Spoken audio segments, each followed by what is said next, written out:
Here's a recap on what happened to Brianna. That's a burn mark. That's also a burn mark. There again. Another healing sore. Knots on her head, bumps on her head.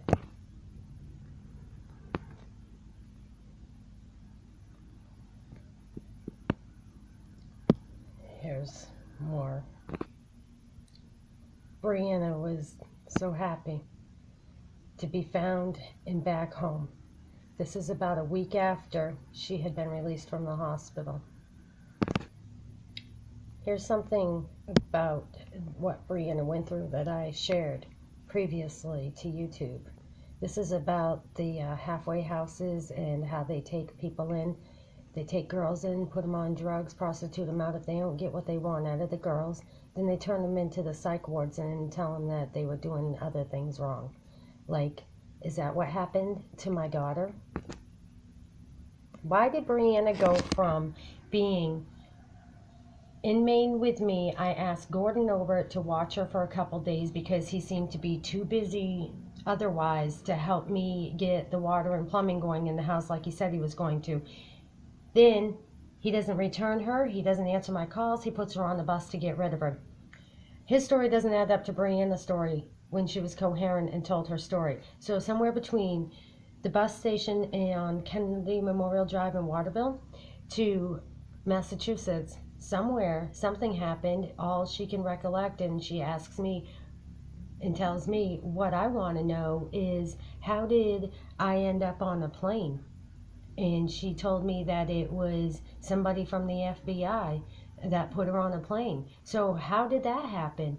And she's still blurry and confused as to why she was in Daytona. I'm confused and blurred to it as well. It says that her mailing and everything was changed over. They coerced her into changing her mailing system over. She lost her Social Security disability in August, and nobody helped her with that. What about this Northeast Kingdom Mental Health Services, huh? Where are you in helping this client other than fall through the cracks? You were a conflict of interest. Obviously, that is Chris Mitchell, Desiree, and Tish. Everybody involved is a conflict of interest, right to your boss, TJ Donovan, due to the fact why? It's an obvious fact that you lured Brianna. We can go through the computer system and we can find out, as well as Brianna's phone system, how many times Desiree and Tish and Chris talked to Brianna and got her on a bus and sent her to Vermont. And they did not have housing for her. They did not have adequate shelter for her. They did not have food for her. They didn't have her medication set up for her. They had nothing. Nothing. But I did. And they took her away from that. And now Brianna was in a hospital again, the same fucking hospital, Rutland Regional Medical Hospital, that abused her from the months of June, July, and August. When she got out and she was so disoriented, she didn't even know her fucking name. She was found in a laundromat wandering around after hours. She was taken upstairs to the tenant, Jen. Upstairs over the laundromat, Island Pond, took her in. And the next day, the postal carrier, Janine, in Island Pond, brought her to Maine because she knew that Brianna wasn't safe and she couldn't understand what was going on. I've shared all this information. So why is it that nobody's helping? Well, it's an obvious conspired organized crime, wouldn't you say? That's what I say. Because why is Brianna back in their care? She's being abandoned, neglected, and abused. Even the roadway inn on Woodstock Avenue was contacted by one of my angels, and she was hung up on. He told her not to call back. But when, thankfully, the Rutland corporal, he did go over and he checked Brianna's room and found that her room, he said, was in fine order. It was nice and neat and clean. So why is Brianna back in a psych ward? Is it because she was, shot up with those medications again? We know that she was shot up frivolously with 30-day dose of Haldol that put her in the hospital, overdosed her, nearly died, put in the hospital down in Florida, and then I got her back to health enough, though, thought she was healthy enough so that she could travel home. It took us days to get here. But in the meantime, just around the time that the state police called to tell me that my daughter was found.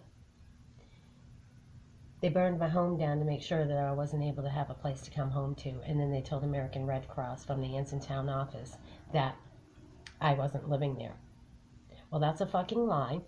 And so that shit is all going to be taken care of. And when it's taken care of through this protection order for harassment and more, even if it is denied today, because they didn't answer, I didn't get the direct answer on Friday. I should have it today being Tuesday.